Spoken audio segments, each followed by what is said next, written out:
Eh bien aujourd'hui, pour Infolive.tv à Jérusalem, en Israël, au cœur de cette belle cité, dans les studios d'Infolive TV, une visite rare, je dirais même exceptionnelle, d'un homme qui est très connu en France, en Europe, maintenant depuis quelque temps dans le monde, par une action qu'il a menée il y a quelques mois de cela, une grève de la faim pour éviter une délocalisation d'une usine, 40 jours de grève de la faim, pour réussir et pour éviter donc que cette usine soit délocalisée. Mais aujourd'hui, je m'adresse à Jean Lassalle, donc député Modem en Israël, en visite avec le groupe Adelmad. Et je m'adresse aujourd'hui à un homme qui a vu 3-4 jours en Israël une autre réalité. Jean Lassalle, bonjour. Oui, bonjour. En quelques mots d'abord, Israël 2007, au mois de décembre, quelques jours de Noël, est-ce que c'est pour vous un autre Israël ou c'est quelque chose qui vous paraissait connu à l'avance? Non, c'est une très heureuse surprise. Parce que voyez-vous, le peuple français et a fortiori nous, qui théoriquement faisons partie de l'élite, nos représentants, le peuple français, les parlementaires, députés que je suis, avons une impression plus exactement fausse, qui n'est pas exactement la réalité. Nous avons le sentiment d'un peuple qui est en guerre, d'une nation qui combat au jour le jour, et puis nous sommes arrivés ici. Bien entendu, nous avons eu la chance, avec notre association, d'avoir des contacts de très haut niveau. Nous venons de quitter le président Shimon Peres. Nous avons eu des interlocuteurs qui nous ont dit très exactement ce qu'était la situation politique d'Israël aujourd'hui. Mais nous n'avons pas cette situation, cette image de guerre. Au contraire, moi je retiens l'image d'un peuple qui vit, d'un peuple qui est ouvert sur les autres, de l'homme qui est à la recherche de l'homme. Et je suis saisi parce que je n'avais pas eu cette même impression aussi forte en 1984 lorsque j'étais venu pour la première fois. Là, c'est vraiment quelque chose de très net. Et pour moi, justement, quelques jours de la Noël, c'est un signe d'espoir.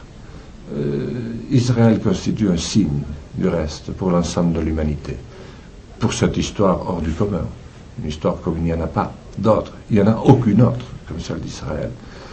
Et si ce rayon de soleil d'avant Noël se confirme, je pense que c'est un soleil qui va briller sur toute l'humanité. Vous en parliez tout à l'heure avec M. Shimon Peres, d'une nouvelle époque, d'un nouveau temps. Oui, donc vous êtes les précurseurs, une fois encore, pour ça que votre peuple, votre histoire, se creuser de religion, de philosophie, ce rendez-vous des hommes qui croient et de ceux qui ne croient pas, est quelque chose d'exceptionnel, et vous êtes toujours en avant-garde pour surmonter des épreuves telles qu'aucune autre communauté mondiale n'en a connu. Et à chaque fois, vous allez jusqu'au bout, et contrairement à ce qu'on pourrait penser, vous y allez avec un sentiment de paix.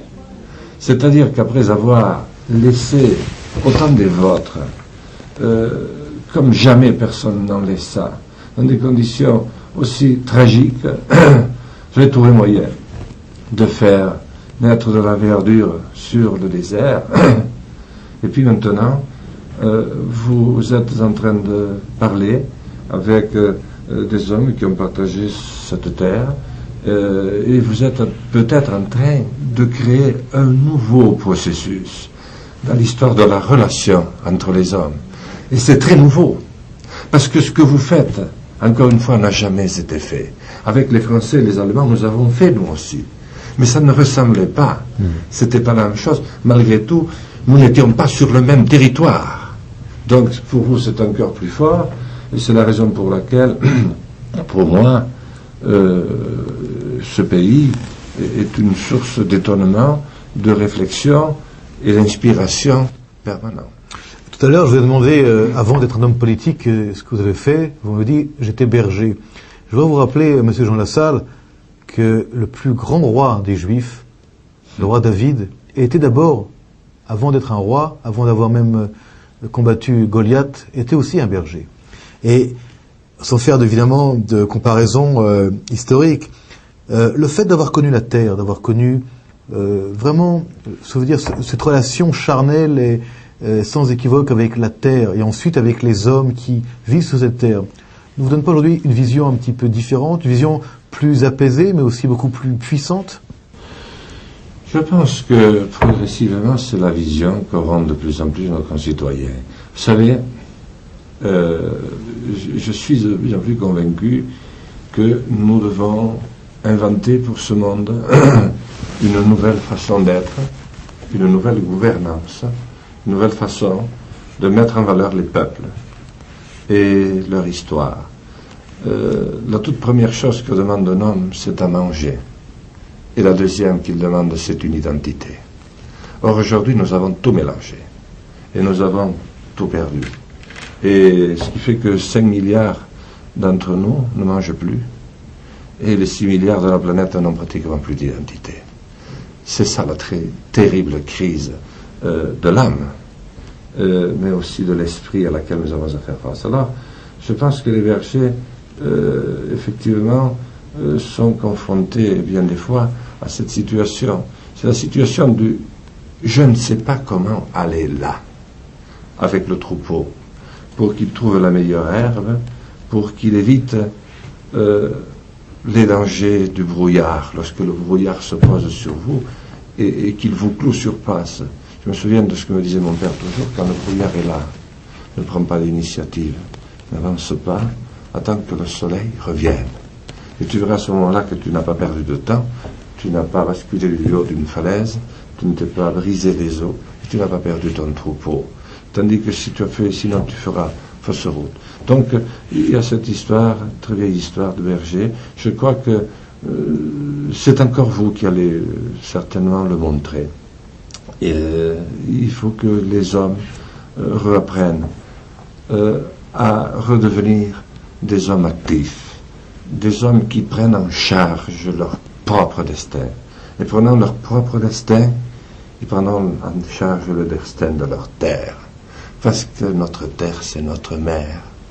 Et à partir du moment où nous aurons repris en charge le destin de notre mère, bien il y aura une relation nouvelle qui s'installera et qui est de nature, à mon avis, à apaiser le monde et à trouver des solutions à des conflits. Sinon, ce sera de nouveau la tragédie. Alors je suis un homme d'espoir parce que les bergers ont toujours eu de l'espoir, mais il est 12:05. Chaque fois qu'un homme se lève pour ouvrir un chemin pour son troupeau, il est certain que d'autres hommes se lèveront derrière pour y marcher. Jean Lassalle, écoutez, avant de conclure, je voudrais d'abord vous remercier d'être là avec nous à Jérusalem en Israël, vous dire que vos paroles nous touchent énormément. Je les ai entendues à la Knesset, au Parlement israélien, chez M. Shimon Peres, le président de l'État d'Israël. Également vous dire que nous sommes actuellement à Hanouka, c'est la fête des Lumières en Israël, et que je vous souhaite aussi à vous, à votre famille, à votre maman qui est avec vous en Israël aussi, que les lumières de Jérusalem éclairent aussi vos troupeaux et vos chemins là-bas, en France, en Europe, également dans le Béarn, et que des hommes comme vous fassent alliance avec des hommes comme chez nous ici, pour que les chemins soient traversés par des hommes qui veulent les mêmes voies pour arriver là où ils veulent arriver. Merci beaucoup, Jean Lassalle. Merci à vous. Beaucoup. Merci à Merci. vous. Vous pouvez être fier de ce que vous faites. Merci beaucoup.